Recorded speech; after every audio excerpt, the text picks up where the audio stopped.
Le stand Citroën, ses couleurs, ses voitures, bien sûr, et en l'occurrence, juste derrière nous, le C5 Aircross. Bonjour Alexandra. Bonjour Perrine. Invitée de marque à nos côtés. Bon, je vous laisse faire les présentations.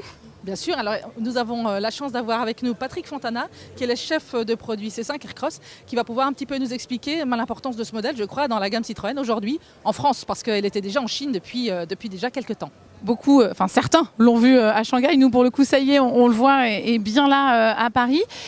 Est-ce qu'on peut parler d'une familiale quand on évoque le C5 Aircross ? Oui, exactement, parce que c'est exactement ce qu'on a voulu faire dans le cas de cette voiture, c'est-à-dire en faire un SUV réellement familial qui puisse répondre aux besoins à la fois des gens qui aiment le SUV et de ceux qui aujourd'hui ont un monospace et souhaitent aller vers le SUV. Cette voiture en effet a une synthèse totalement unique dans le monde automobile du SUV puisqu'elle a 3 sièges arrière indépendants coulissants, ce qui fait qu'on peut avoir le bénéfice du SUV plus l'utilité d'un MPV, c'est-à-dire d'un monospace à l'intérieur, ne plus avoir le choix entre les passagers et les bagages, mais pouvoir emmener les deux.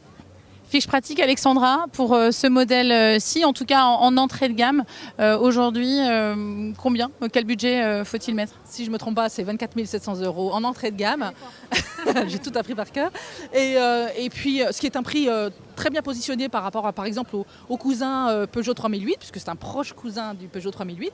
Et puis après, évidemment, dès que vous allez vouloir, par exemple, une clim automatique, il va falloir aller dans des finitions supérieures, mais c'est déjà un prix d'appel vraiment intéressant. Mais c'est surtout, Patrick Fontana, il n'y a pas que la clim en option. L'avantage, c'est qu'on peut vraiment la personnaliser et ça va très loin jusqu'au rétroviseur. Alors oui, quelque part en effet, si vous choisissez la voiture avec toit noir, puisque vous pouvez lui avoir un toit noir, eh bien le rétroviseur suivra, il sera noir également, mais il n'y a pas que ça heureusement.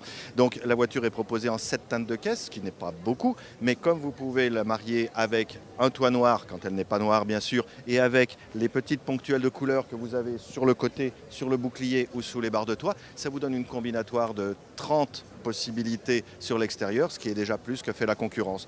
Si vous associez à ça les garnissages intérieurs qui là également sont au choix, vous avez le choix entre 5 ambiances intérieures, eh bien il y a de tout pour pouvoir satisfaire tous nos clients.